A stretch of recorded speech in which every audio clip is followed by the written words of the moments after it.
Hello Draftaholics, welcome to our guide to standard for Nationals 2018. I'm Richard, I'm here with Chifley. How you going, Chifley? Good, thanks. Chifley is going to tell us today all about God-Pharaoh's gift decks.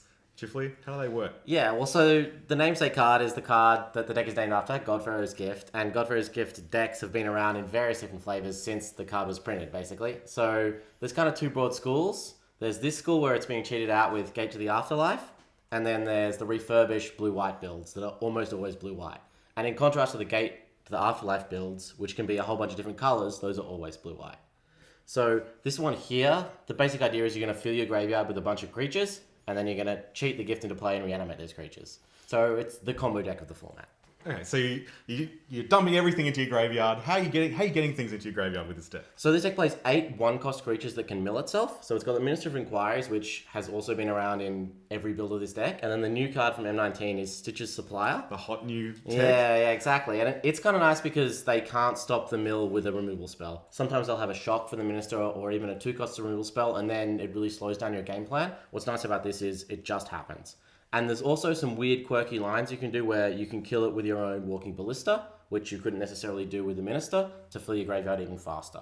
The other key card is Champion of Wits, which will show up in basically all your God-Pharaoh's Gift decks, Yep. which is perfect for the deck. It's a 2/1, so it dies really easily, but also you get to basically mill 2 cards into your graveyard. You get to draw cards and put cards in your graveyard? Amazing. So yeah, it finds you your Gate to the Afterlife. You'll see the 2 Trophy Mages there are also there to help you find the gate, because there's no use having a graveyard full of creatures if you can't find the gate to sneak the gift into play.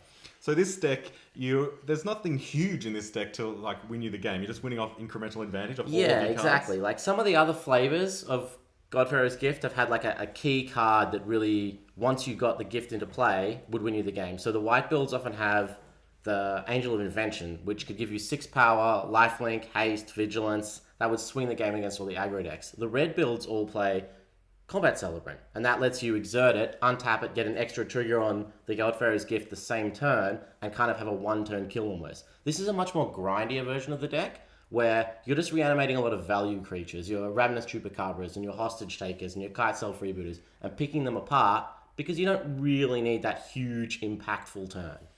Just slowly killing them bit by bit. Exactly. All right, so there's the sideboard for this deck. There are many choices you can have, especially in a new format. Why would you bring these particular cards in? Well, so one of the things about this deck and a lot of combat decks is you can't really over sideboard, because then you're going to dilute what you're trying to do. You still need to keep enough creatures for your gates to be activated, ways to find your gates, and the gifts, and then things to reanimate once you've got them in play. So what you're trying to do is have key cards for specific matchups. Against your slower control decks, you're going to bring in your Glint Sleeve Siphoners. That's going to let you grind them out a little bit, get you some value over turn. Then you've got the 4th Kite Cell Freebooter, the Duress, the Arguel's Bloodfast, same kind of matchups where you need to take out their control magic and win a long grinding game. Then you've got some removal spells, which come in against your creature decks, a backup Scarab God for Mising, and a catch-all commit. Amazing. Mising that Scarab God.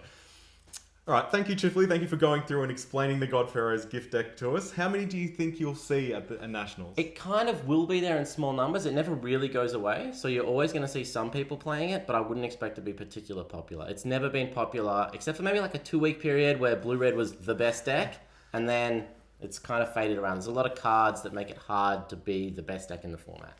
Excellent. All right, everybody. If you love comboing off, if you want to grind people out, maybe God-Pharaoh's Gift is the deck for you.